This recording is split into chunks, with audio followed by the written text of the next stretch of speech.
Okay, thank you all for coming this morning. Today we are joined by Health Minister Brad Hazzard, Dr. Kerry Chant, our Chief Health Officer, Deputy Secretary of New South Wales Health, Susan Pearce, the Secretary of the Department of Education, Georgina Harrisson, as well as the New South Wales Chief Psychiatrist, Dr. Murray Wright.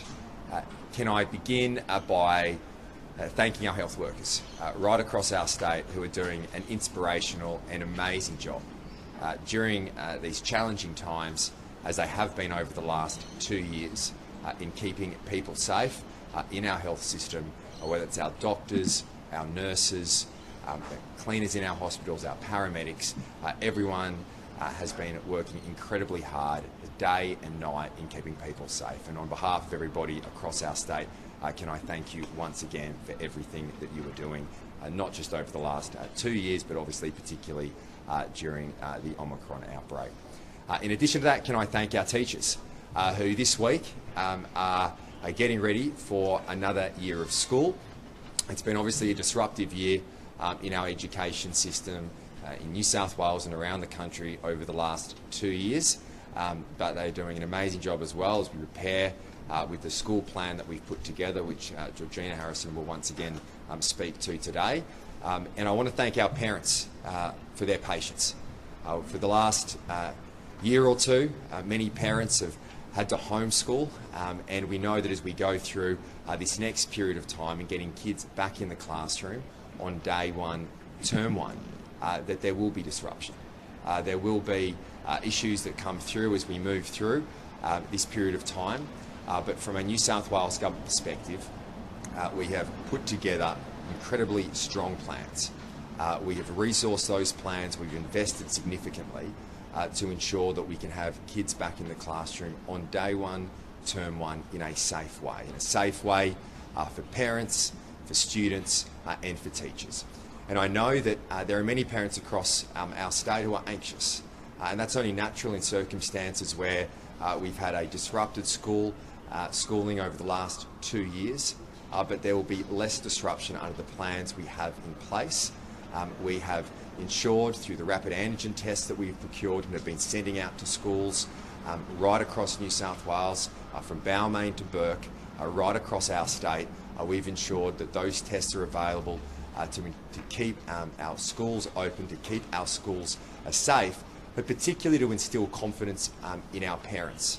At the school environment that our kids will go back to over the course of this year will be one which is safe for our students, safe for our teachers, and we know, and the Chief Psychiatrist today will speak to it, the importance of having kids back at school. It is essential, not just for their educational outcomes, but for their social outcomes and for their mental health. We've had many students in New South Wales and right across the country who have missed much face-to-face learning over this period of time. Some kids, up to a quarter of their schooling, they have missed during this period, and it's essential we get them back into school. I want to once again thank the Victorian Government. I was on the phone to the Victorian Premier last night, again in relation to the work that we've put together to ensure that both major states here in this country have similar plans. We've learned from each other. We've put practices in place to ensure that the environments that we have our children, both in Victoria and New South Wales, going back to school is a very safe one. As I've said, our key priority has been to ensure that as we move through this period, we have kids back in the classroom, and as well that we bring back as quickly as possible non-urgent elective surgery. We put a pause on that as we did during the Delta and Alpha outbreaks. I want to thank people for their patience. This is surgery that should occur in over the 365-day period. We want to have that non-urgent elective surgery back as quickly as possible. We've set out a day of mid-February, and that is our commitment to maintain that date. It's very pleasing to see where we are tracking in respect of the hospital system in our state.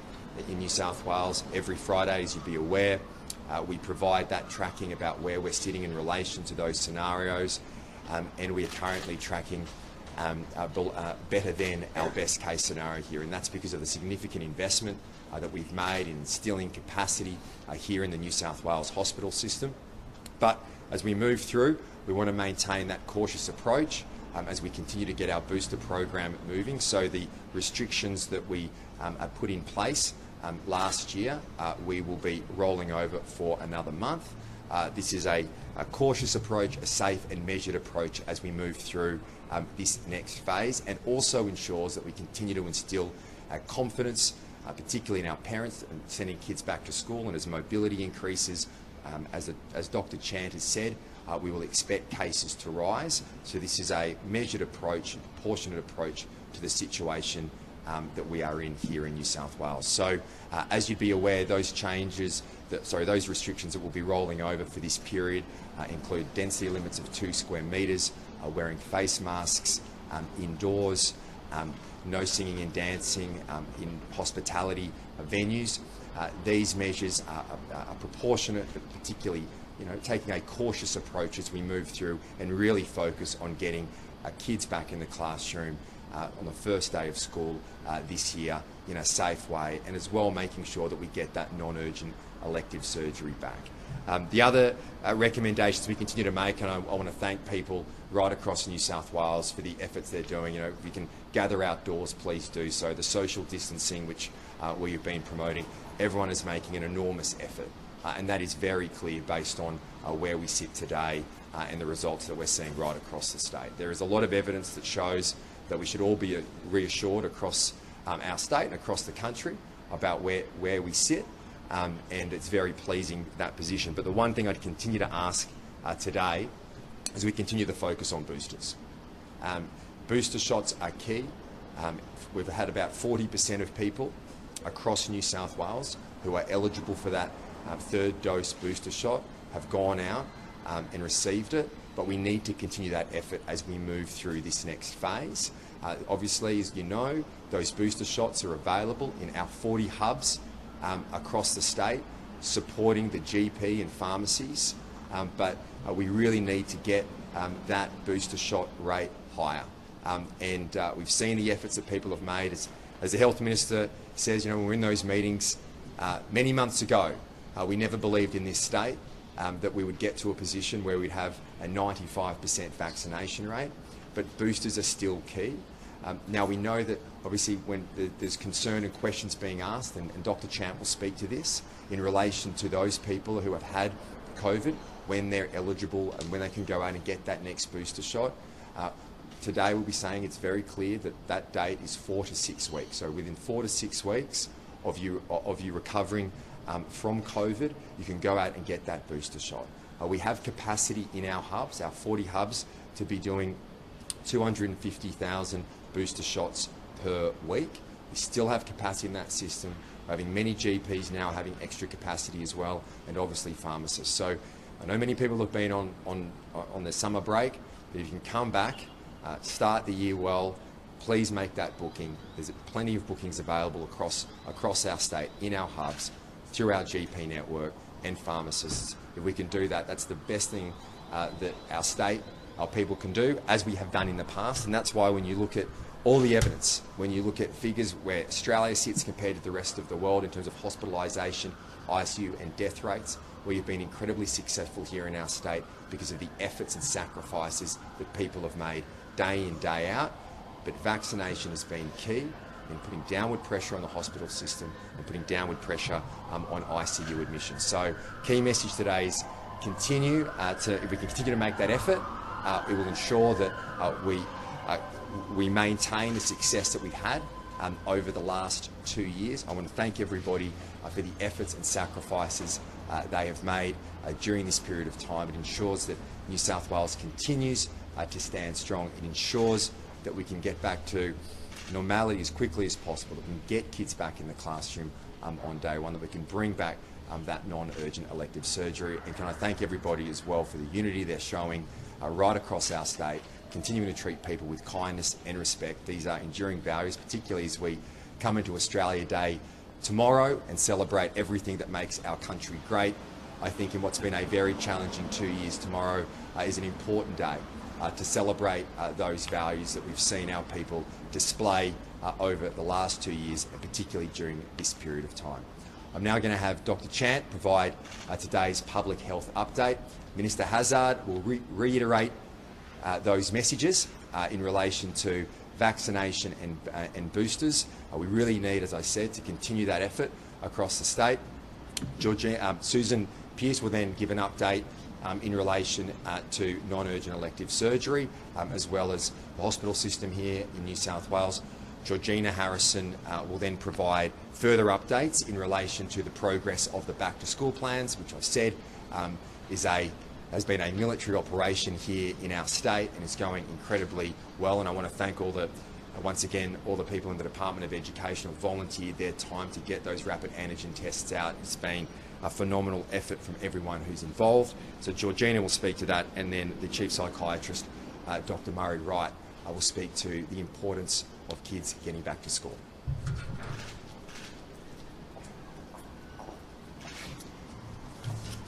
So as the Premier said, it's pleasing to see that over 95% of people aged 16 plus have had one dose of the COVID vaccine, and 93.9% aged 16 plus have had 2 doses of the vaccine. We've got 82.7% of children have had their first dose and 78.3% have had their second dose.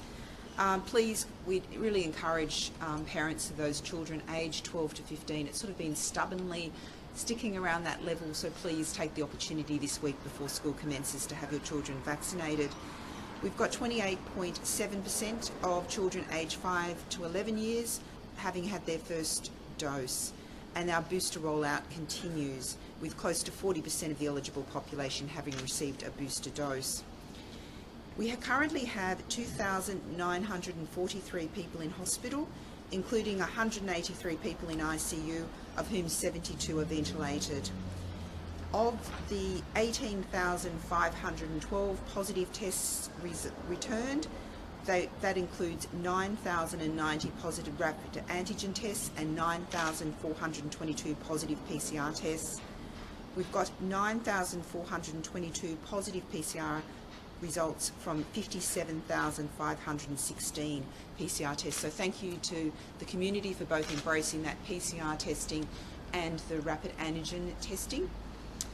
Sadly, New South Wales Health is reporting the death of 29 people with COVID, 16 men and 13 women. And can I express my sincere condolences to the families for their loss. Of the 29 people, 5 people were aged in their 60s, 3 people were in their 70s, 14 people were in their 80s, 6 people were in their 90s, and 1 was more than 100 years old. 2 people had received 3 doses of the COVID vaccine, 21 people had received 2 doses, and 6 people were not vaccinated. The 1 person that was under 65 was not vaccinated and also had serious underlying medical conditions. For those with underlying health conditions, I just want to acknowledge that it's been a difficult time throughout the pandemic and a difficult time recently. But can I re-emphasise that booster doses will give you significant additional protection against severe disease and reduce your risk of acquiring symptomatic disease.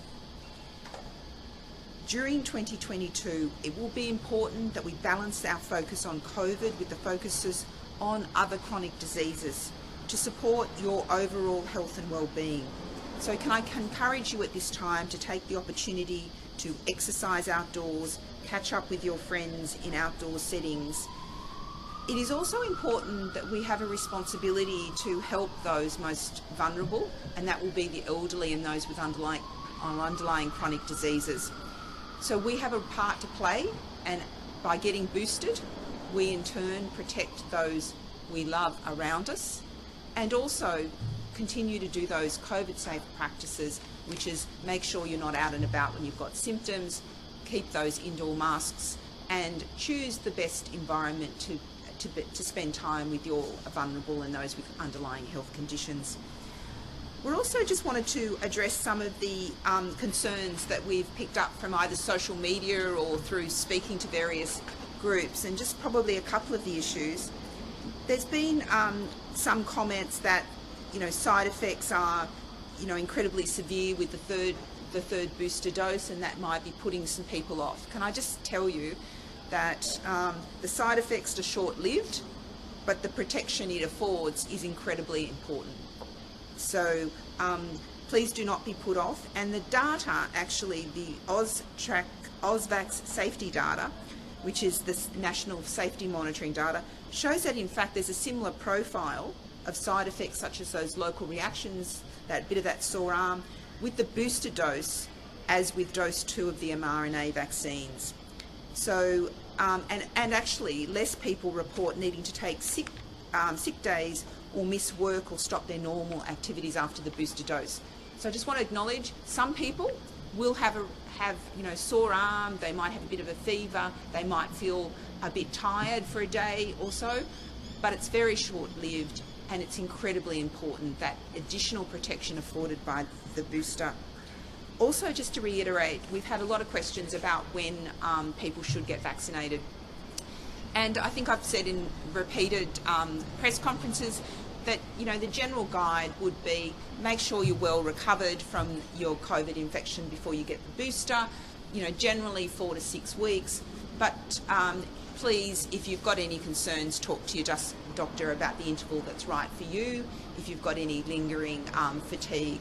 So 4 to 6 weeks is the general recommendation after you've had COVID, but in certain circumstances where you've got any concerns, please discuss your circumstances with your GP. Thanks, Premier and Dr. Chant. Today is precisely 2 years since we had our first COVID cases here on our shores in Australia. And I think we've been through hell and back along the way, but we have actually, I think, had the benefit of being the lucky country, and particularly lucky in New South Wales. We've had the vaccines developed, we've had an incredible health team at our front line who've kept us all as safe as we could possibly be. But we all do have a responsibility, each of us as individuals, to try and make sure that as we move forward, all of us are kept safe. Now, the boosters are absolutely crucial. I know, I think, sadly in the passing of Meatloaf, but I know those words, 2 out of 3 ain't bad. Well, actually, 3 out of 3 is best. We need to go and get the booster. And if we can get the booster, what that does is really provide the protection against, or it minimises the opportunities for transmission, it minimises the opportunities to become seriously ill, it minimises the chances of ending up in intensive care. So please go and get the booster. Dr. Chant just talked about the fact that somebody who has caught COVID can go and get their shot, their booster, 4 to 6 weeks later. But of course, if you haven't had COVID, but you've had your first 2 shots, well, you can have the third one in one of our state facilities 3 months after you've had your first 2 shots. So it is the safest way. The thing that the issue that exercises my mind regularly as Health Minister is everybody has to catch it from somebody. So if we have, for example, older family and older relatives, if we have friends who are vulnerable, they're immunocompromised, we as individuals all have an obligation, not just for ourselves, but for all of those people who are likely or more likely to get the virus. We have an obligation to go and get boosted. And that's the Aussie way. Look after your mates.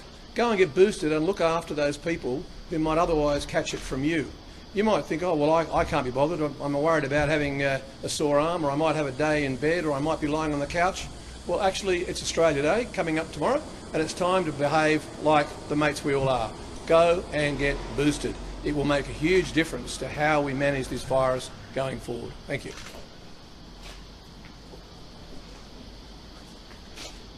The Minister's noted it was 2 years ago today since we had our first COVID case in Australia, and since that time there have been impacts on our hospital system and of course on our community, and that extends to our elective surgery program.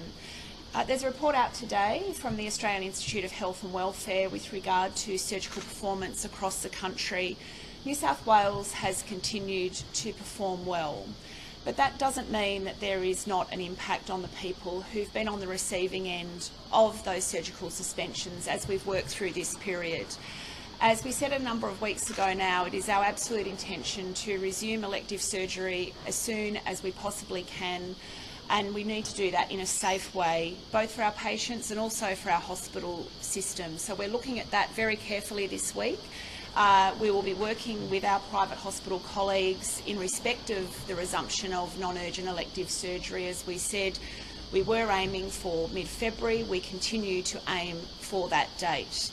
The hospital system at the moment, I think, is doing nothing short of an outstanding job to manage the current cases of COVID that we are dealing with. We currently have around 600 patients that would have otherwise been in our hospitals, in private hospitals, a demonstration of the great partnership that we have with our private hospital colleagues across this state, and that is working very well, and we are very grateful to them for their assistance. Our ICU numbers have come down. We'll have more to say on that on Friday with respect to the model. And our hospital numbers have definitely plateaued. We're watching very carefully this week to see what they do next. We're hoping, obviously, that that downward trend starts from this week, which will give us more confidence with respect to what we do in terms of our elective surgery going forward. Can I say to the community, though, who have had their surgery disrupted during this period, our hearts go out to you. Please know that we're doing everything we can to get that surgery up and running as soon as we possibly can. Good morning. I wanted to give you a quick update on our return to school plans. The first measure in our plan is to make sure that children who are sick do not come to school. So can I remind, as Dr. Chant has done today, if you do have symptoms, that is the time to stay home and to make sure you are self-isolating. Secondly, vaccination. We've heard again today how important booster shots are for everyone in the community. Around 85% of teachers are eligible for their booster as of today, and I urge all of our teachers across the state to go out and get boosted as soon as they can. Can I also remind parents, if your child is between 12 and 15 and they've had the first dose, make sure they're booked in for that second dose, and if they haven't yet been vaccinated, a child over 5, please make sure you book in and proceed with vaccination. Our rat surveillance programme continues to proceed at the military scale. 7.5 million rapid antigen tests are on their way to schools as we speak this morning. The data is still coming in from across the state about the deliveries of those rapid antigen tests, but I have been informed that 50% of schools in Sydney and North Sydney have received their kits already. And so, again, I ask both schools and parents to be patient. The kits are on their way, and your school will be in contact with you for when you can pick them up. This year we will continue to ask our staff and high school students to wear masks when they are in the classroom. We are providing surgical masks available for all of our staff and for any student that needs one. And they were also millions and millions of masks out on the road being delivered to schools across the state. We are the only state that has checked the airflow in every single learning space across our public school system. We know that there is adequate airflow that meets the World Health Organization standards in every single classroom. Where that couldn't be achieved with natural ventilation, we have provided air purifiers into those classrooms, and we have more air purifiers going out to our schools this week to use in other spaces like staff rooms and first aid rooms based on the risk profile in that individual school. We are maintaining the settings from Term 4 that we know worked. We heard from a paediatrician on Sunday who indicated that their studies show that the mitigation measures we had in Term 4 were effective at minimising transmission of both the Delta and Omicron variants. So we are going to minimise mingling between cohorts. Schools will be looking at staggered start and finish times, and again I thank parents for accommodating those variations in school start and finish times wherever they are able to. And so we are looking forward to the start of term next week.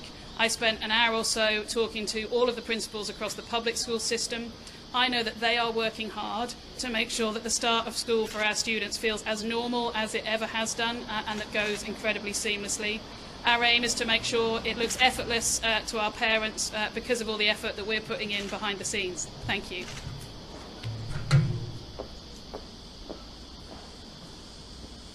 Good morning.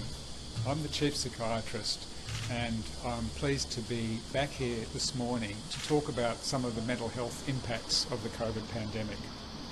We've all heard about and understand the significant mental health impact of the COVID pandemic, especially arising from the stress that's caused by the disruption and restrictions to our daily lives.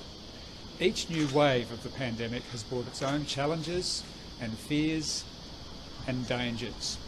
And processing these and making the necessary adjustments is emotionally and mentally draining. And I think today the issue of how to navigate a return to school is just another example of this. These things are genuinely stressful and can have an impact on people's mental health. If you're concerned about how to navigate that process of a return to school, it's important to talk to the teachers and the school representatives. If you're struggling to make good decisions in that regard, then you may need to seek some advice on how you're managing stress. Talk to your GP or contact Lifeline, Beyond Blue, the Suicide Callback Service or Kids Helpline.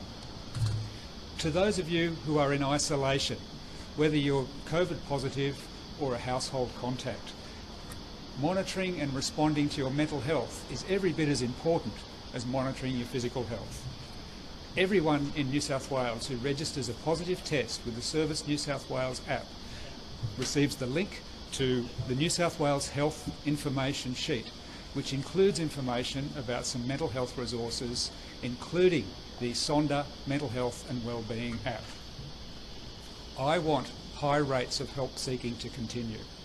We all need to stay vigilant and proactive with regards to our mental wellbeing at these stressful times.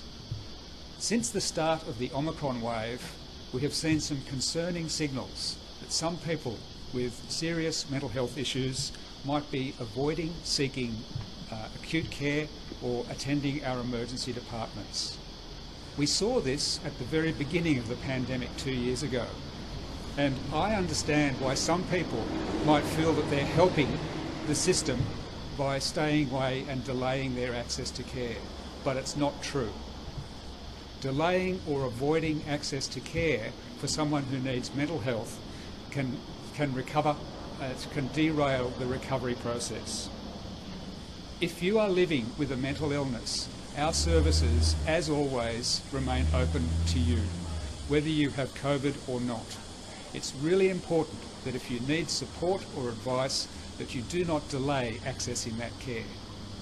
To the families, carers and friends of people with mental illness, please continue to champion the importance of seeking ongoing support and advice even during the challenges with the pandemic. And finally, to all of us in New South Wales, keep making mental health a constructive topic of conversation on a regular basis. Once is not enough. Sharing our anxieties and challenges is important. The opportunity to talk makes a difference. And it's so important when someone admits that they're struggling with the stress and anxiety to validate their concerns. Thank you.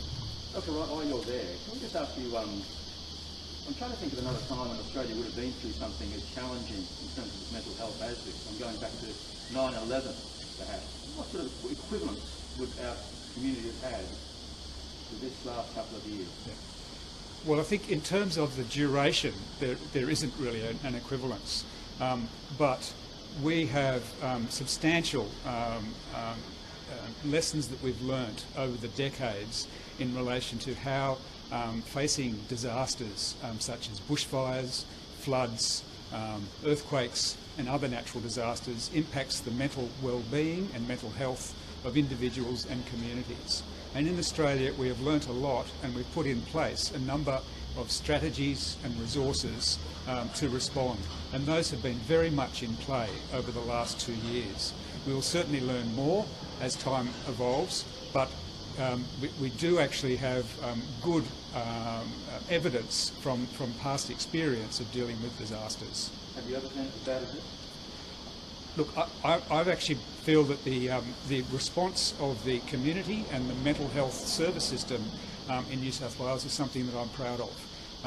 Certainly it's been challenging. It's incredibly exhausting for some of our staff to be working in these environments under these difficulties, but they know they're doing an important job, and they know they've got the support of the community, and they know their services are valued. So I think that we've got a lot to be proud of, but we are also learning a lot as we go. Premier, let me ask you a question. Good morning. Normally, it's a legal requirement for parents to send their children to school. Day one, term one, will you be asking the Education Department to enforce that law? And is it correct that parents who want to keep their children home, perhaps if they have underlying health conditions themselves, could they face fines or legal action? Well, I'll ask Georgina to provide some further information. What I would say is that we are doing everything we can to ensure that schools are a safe environment. We've done that over the last 2 years. Last year as well, we had a situation where we had to close some schools. We obviously don't want to do that this year. I appreciate as a parent that many parents across the state are anxious in relation to going back to school, but it is incredibly important for educational outcomes, mental health and social outcomes for our students and our young children. We know the opportunities that kids have are really set up by being in the classroom. Now, in certain areas, if there are young children who have underlying conditions, and we know that there are many students with disabilities across the state, we've tailored that support in those schools as well, and there is extra work that has occurred to ensure that those kids are safe. We would not be doing this if we believe that any student would be at risk. We've put our plans in place to ensure that kids right across our state are safe. I do understand that, and I saw some of the reporting last night, that, and I completely appreciate and understand that many parents are anxious, particularly those parents who have children with underlying health conditions. But what we have done here in our state, through the work with New South Wales Health, with the work with the Department of Education, is ensuring that our schools are safe places for kids right across the state. I'll just get George. Can you just clarify, is it mandatory, Premier, for parents to send their children back to school? Oh, that's been the case. We obviously, we have a position in New South Wales where kids go to school. We've done everything that we can to ensure that our school environment is safe. We alongside the Victorian government, we have put in place, because of our capacity to do so, measures that ensure that we have the safest environment in the country for kids going back to school. That's exactly what we did. We set out those plans 3 weeks ago. We've worked tirelessly in ensuring that they will ensure that kids can return to school safely on day one. I understand there are concerns from some parents. That is completely understandable in the circumstance we face ourselves in. Our job as leaders and from government is to instill confidence in parents, in the wider community, that schools are safe. That's why we've taken the approach that we have here in our state. I'll just get George to provide some further information in relation to the operational side. Firstly, can I say to all our parents that the best place for your child is at school. We know this for their own social, emotional and academic development, and we really would ask the vast majority of parents to make sure that their child attends school. Obviously, if you have a child who has underlying health conditions or you're concerned, it's likely your school is already aware of that and working with you, and we ask you to continue that conversation and dialogue with your school. They are there to support you. Our approach in the Department of Education is to work in partnership with our parents. We saw in our data at the end of last term, in Term 4 as we returned to school, attendance rates for Term 4 that were higher than 2019, so higher than pre-pandemic levels. So our data shows us that parents do want their children at school. That's where we'd like to see as many children as we can. And obviously we will take a sensitive and appropriate approach in working in partnership with our families through the start of this year. Does that sensitive approach though involve potential for fines or legal action? Is that in the arsenal? So our approach is to work in partnership with our families around individual childs. We've had case management teams in place through the department last year and in 2020 to really work with families and work out what it is they need to see and know in order to safely return their child to school. If they do have underlying conditions, then of course we arrange support at home or in other environments, and we have been doing that consistently, and we were doing that pre-pandemic. Those children were at school before the pandemic. There were times when a child going through treatment may may miss a period of school, and we would of course support them to continue their The learning. parents need to know, do they face a penalty or not? Let's be clear. I mean, when we talk about parents being concerned, and many parents are anxious, particularly in circumstances where their children may have underlying health conditions, we're certainly not going to be fining parents. I mean, that's ridiculous. Our job, that's not a valid reason to not return to school. And as the Department Secretary has said, we are working very closely, our principals, our school leaders, the Department of Education, with parents right across the state. We're taking a common sense approach here. We're certainly not going to be fining parents who have concerns. We want parents to feel comfortable. As it's been very clearly set out, kids do better at school in the classroom. We know that. We cannot have a situation as we move through this pandemic, as we have over the last 2 years, be in a situation that we take away the opportunity for our children to succeed in life. We have to face into this challenge. We know that parents are anxious, but it's incredibly, incredibly important that we have kids back in the classroom. We will continue to deal, and as the Department Secretary has said, for those students who have underlying health conditions, the schools always work with those students, always work with those parents to provide that safe environment. That's exactly what we'll be doing again as we move through. It's broader than that, though, due to the pandemic, though, because you may have families where adults in the family may have underlying health conditions. Yeah. They're sending their children to school. Young children, it's not possible for them to be fully vaccinated yet. So in circumstances like that, there are some families who have sought in meetings with the department pandemic leave to keep their children learning from home for a few weeks at the start of the term. And we will work through that with them. Well, we'll continue to work through that on a case-by-case basis. As Georgina has pointed out, and this will also occur throughout the year when we have certain, at time to time, students will need to isolate at home, either as a close contact or through COVID. And the online learning that we had last year will continue. We have built up that resourcing. It's been very successful over the last 2 years, but that will be the exception, not the rule. And that's important because, yes, we've ensured that for those kids who can't be in school, either through isolating or for whatever particular reason it may be, that those online resourcing is there to help them through their schooling. But in the main, the majority of students will be back in school.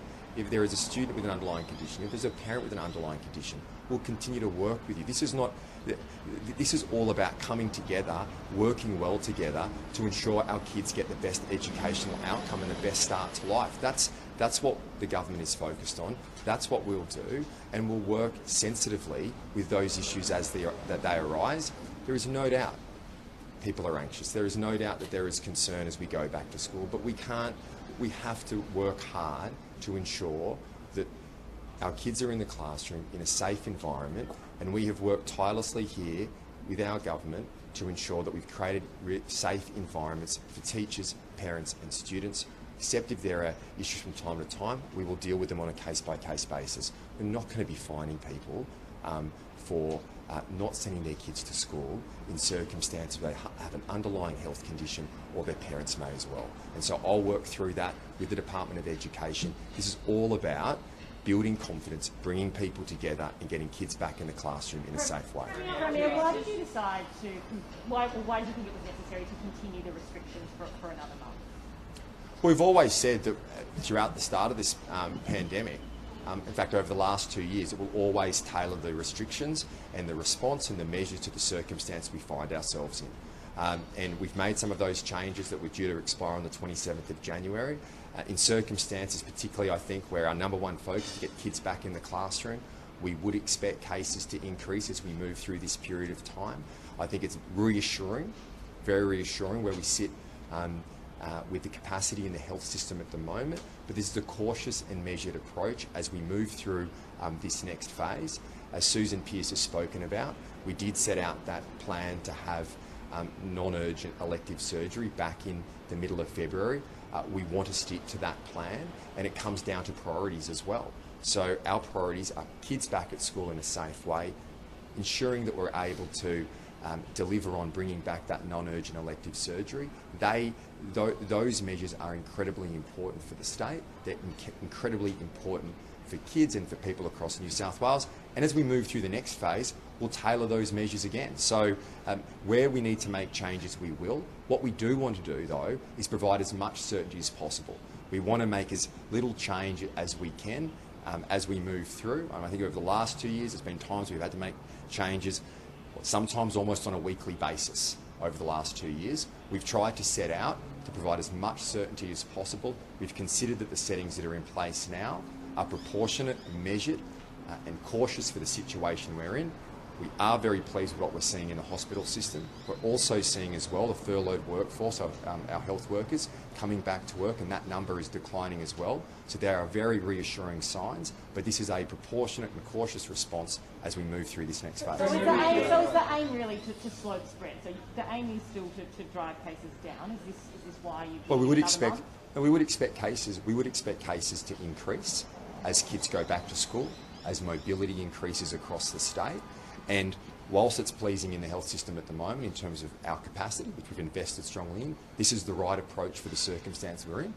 We will always, as we've said, through the entire part of this pandemic and over the last 2 years, we'll tailor the response. But this is the right approach for the circumstances we're in, and they are proportionate measures that are in place.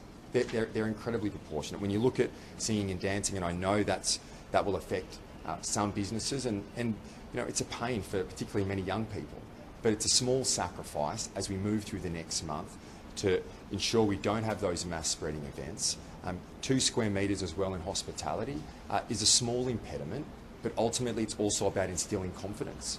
If our people are confident in going out, our measures have all been about, through this period of time, as we've moved through the last 2 years where we've had a highly unvaccinated population, and we've had to go through rolling lockdowns, to not go into lockdown, to keep society open, living alongside the virus. We're in a transitionary period. And the other point I'd make, Ash, is booster shots.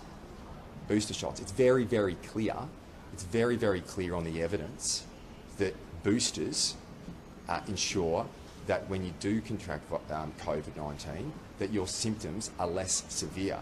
Those in hospital and those in ICU, the numbers are much lower in circumstance we've had a booster shot. So this will also provide, as we move through this next month, will also provide an opportunity to get the eligible population who have received a booster shot to continue to rise above 40%. We want to get that rate higher, and taking this approach at the moment will ensure that we give time to people to get boosters, we get kids back in the classroom in a safe way, and we bring back non-urgent elective surgery on time. But sorry, just one more. You've been so big on personal responsibility. So how can you justify keeping nightclubs, for instance, home and not letting people make their own choice in terms of if they have had their booster, that they can't go to a nightclub? Well, we're not introducing any new restrictions. What we're doing here is maintaining the current settings that we have in our state as we move through this period, and that is the responsible and measured approach in circumstances where we want to get that booster shot up. We want to, and actually it comes down to priorities. I want there to be confidence in our parents. I want there to be confidence in our teachers that we can get kids back in the classroom day one, term one. That is a major priority for me and this government. In fact, that stands out ahead of the pack by a long way, and I need to instill confidence in parents that we can do so in a safe way. In addition to that, there are many people, as Susan spoke about, there are many people who have had to have, and this is not just in New South Wales, it's right across Eastern Seaboard, and we did it twice during Alpha and Delta as well, in postponing non-elective surgery. If you were to ask what's more important, someone singing or dancing or someone getting their non-urgent elective surgery back, I know what the right approach is. And the right approach is to ensure we bring back that surgery as quickly as possible, that we get kids back in the classroom. And the measures that we have in place are cautious, yet they are moderate as well in ensuring that we get through this period of time. Over previous years when we've come out of lockdown, we've had 4 square metres in place. So the decision that we've come to as a government I believe is completely the right decision. It's completely proportionate to the circumstances we're in, and ultimately as well, we're keeping society open, we're keeping the economy open and businesses open, keeping people in jobs, and we believe the approach that we're taking today does that. As I said, we have to make decisions on priorities in the government, and to me and to the New South Wales government, getting kids back in the classroom, instilling confidence in the community, and at the same time bringing back that surgery are the key areas of focus for us. So that's going to have a massive impact on business, Premier, and yet we still have no business support package. Two questions. Is Matt Keane back from Christmas holidays? Secondly, tourist operators particularly are now saying they should be added to any potential list. They've been hammered. Oh, well, I'll start with the last point. I mean, it's been a tough 2 years for tourism, particularly in the Sydney CBD. I mean, so many tourist operators, without having international tourism in our state. I mean, we're a global city. We're the hub for Australia. We're Australia's gateway to the world, and so many of our tourism businesses have done it hard for the last 2 years. We provided that financial support in the past, and we'll continue to do that. I know, and in fact, I had numerous discussions with the Treasurer yesterday, up to close to midnight last night. He is working very closely with stakeholders, with industry groups, to make sure we invest for impact. You know, and the discussions that I've had, Chris, with the hospitality industry is they're very supportive of the approach that the government is taking. They know as well, in order to get the balance right, it's making sure that you are instilling confidence in the community. If it's better to have a 2 square metre rule than to have no square metres, but not having the confidence in the community to go out to restaurants and bars. So it's really a balancing act here, as we've had to do over the last 2 years. Now, in relation to business support, as former Treasurer, I've gone through this over the last, throughout the entire pandemic, and it's best to get it right. We understand the needs in the business community. It's better to be where we are now than to be in lockdown. Let's not forget, we have an opposition calling for lockdowns. We've had numerous commentators saying we should go into lockdown. We have kept society open as we've moved through this transitional period. Lockdowns crush businesses and get people out of work. That is not the approach we're taking in New South Wales with a highly vaccinated population as we move through. Having said that, we will provide support for businesses as we go through this period of time, and we've done that over the last 2 years. We've had businesses' backs over the last 2 years through all our support measures. We've provided more financial support here in New South Wales for our businesses and our workers than anywhere else in the country. And we've been able to do that because of our strong financial management, because of our strong economic performance in this state. That has meant we've been able to get businesses through some of the darkest and terrible days of lockdown. We are in a much better position today.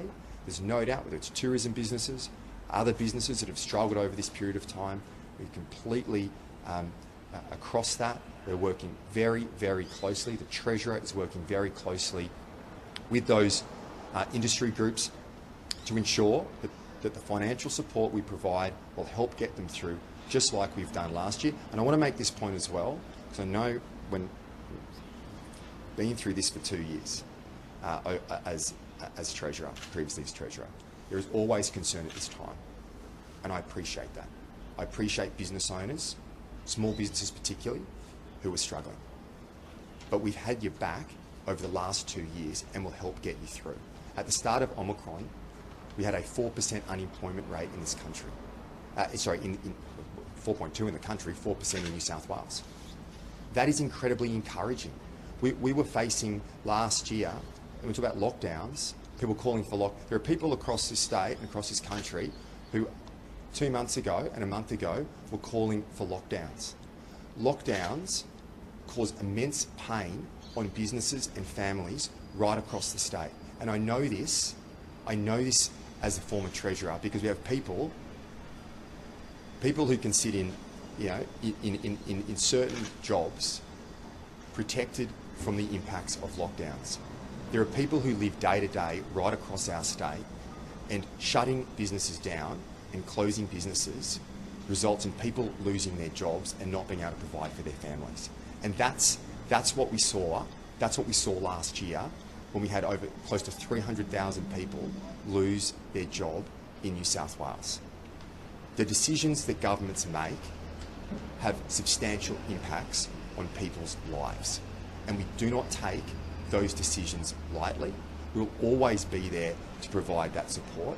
Success for me and success for this government is to ensure that people are kept safe, that people remain in work, and we keep businesses opening. That's been our success over the last 2 years, and that will be our success moving through this period of time. And to every business owner who's gone through a tough time, the government will always be there to support you. And I am incredibly confident, as going through the last 2 years, I'm incredibly confident that business will bounce back in this state, just like we had over the last 2 years with the support of the government.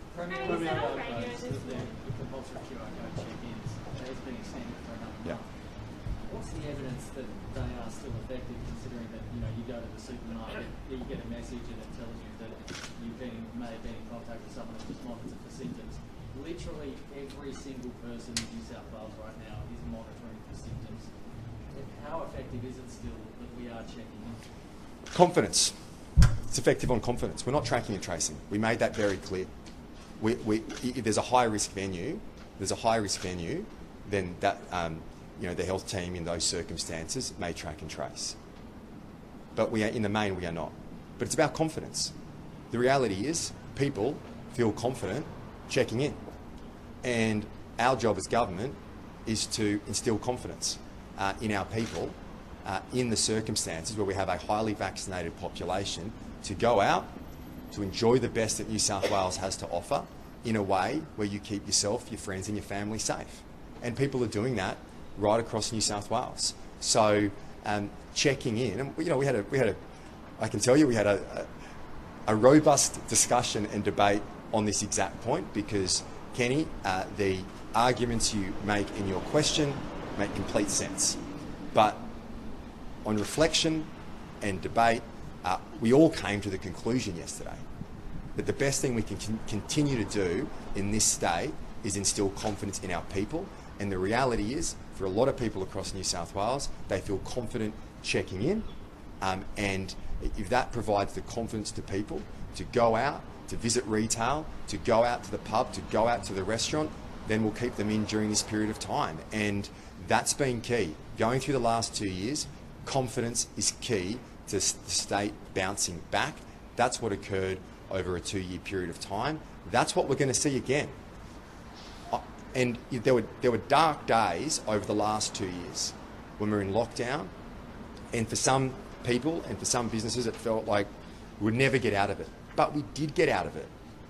Our state has come through the last 2 years incredibly strongly, and we're going to come through this period of time as well. And our job is to provide that confidence in our people.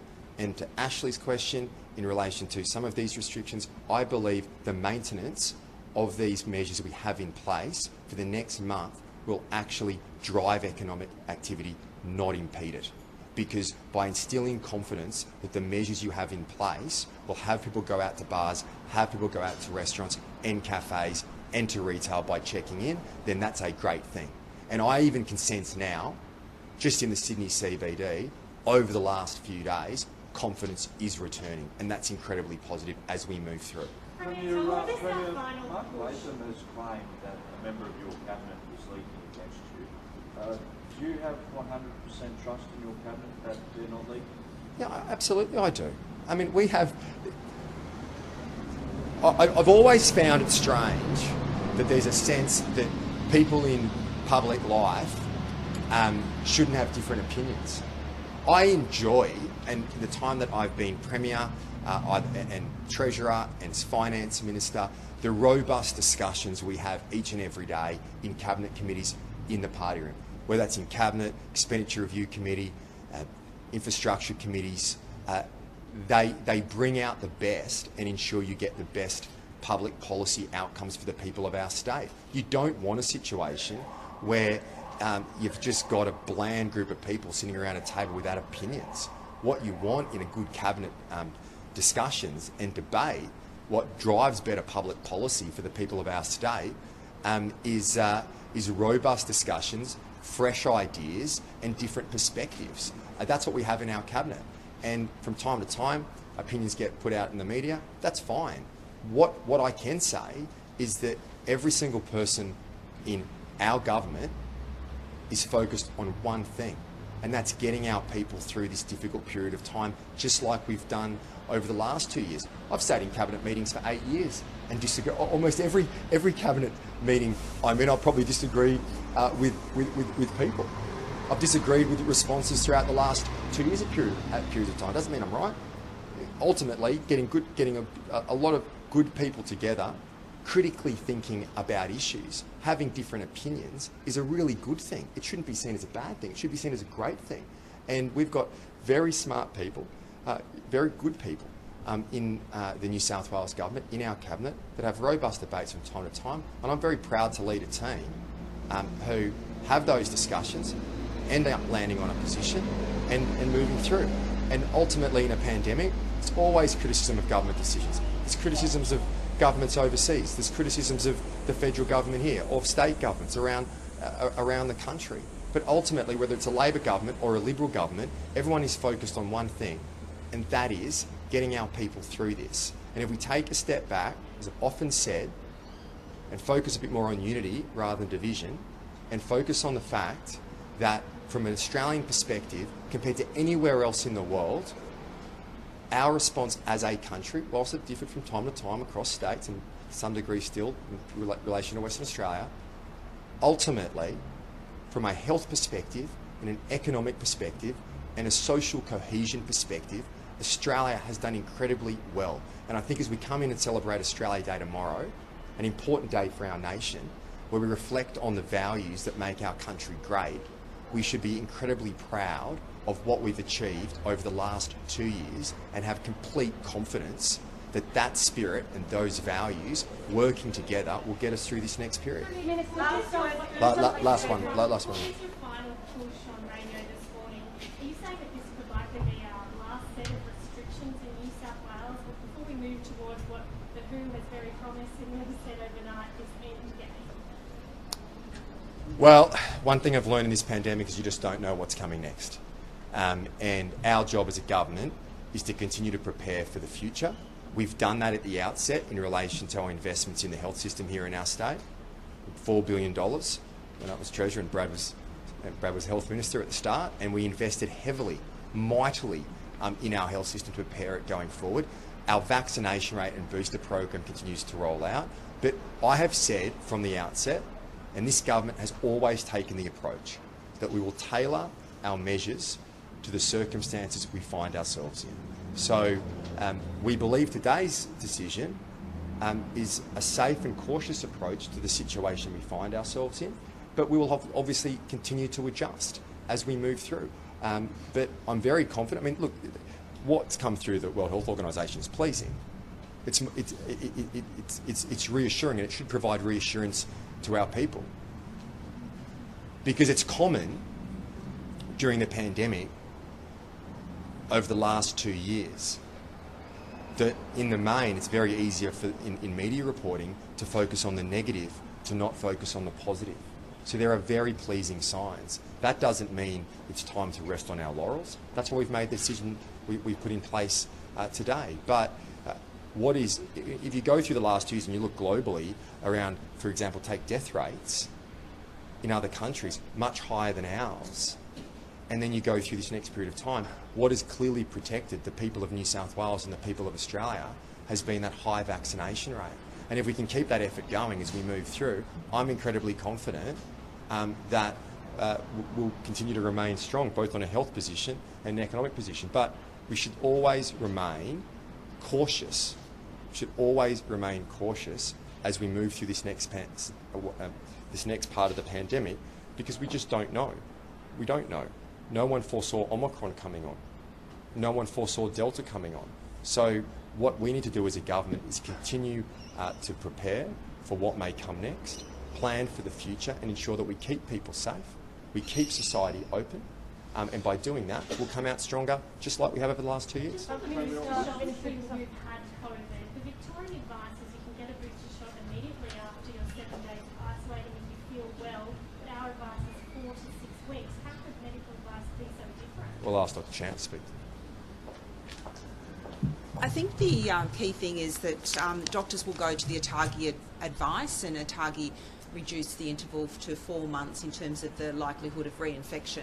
I think we're being pragmatic that by giving a simple message that when people are well, so generally people have COVID, but many people are a bit fatigued of the next two to 4 weeks, we're just giving that guidance of 4 to 6 weeks. In terms of priority, I have a greater priority on getting those people vaccinated who have not been just recently exposed to or had confirmed COVID. The reason is that getting confirmed COVID is like being boosted. So it's in essence like being exposed, your immune system responds. So that's why we're just being pragmatic, and I've said this at previous conferences about saying 4 to 6 weeks, but talk to your own doctor, because your own doctor will make those individual assessments. But as guidance, you don't need to delay, but when you're recovered, and we're just giving that simple message of 4 to 6 weeks. So I don't think there's difference. I think it's just the way you say it. And ultimately, we know that reinfection in the short term is unlikely. Clearly, there is concerns that you could get Delta and Omicron. We know that our data is showing that Omicron's the majority, but that's probably the minor consideration. But we think, therefore, 4 to 6 weeks is just pragmatic, that most people will have recovered fully through that, and it's just an easier message to get out. Minister, just on elective surgery, Susan Pearce referred to the national data that's out today. In that data, it shows that the increase in waiting times for elective surgery has increased more in New South Wales than other places, or the national average. Why is that? New South Wales is the biggest state and has the most number of people. But what we do know is that after each of the periods that we've now experienced the last 2 years, New South Wales does everything possible. Our health team works very hard to bring down the people waiting for the elective surgery. So I think I have absolute confidence. Having been the health minister for 5 years, we have an amazing health workforce, and they will do everything they can to bring those Category 3 and partially the Category 2 waiting list down. Thank you, everybody. Happy Australia Day tomorrow if I don't see it. See you all later.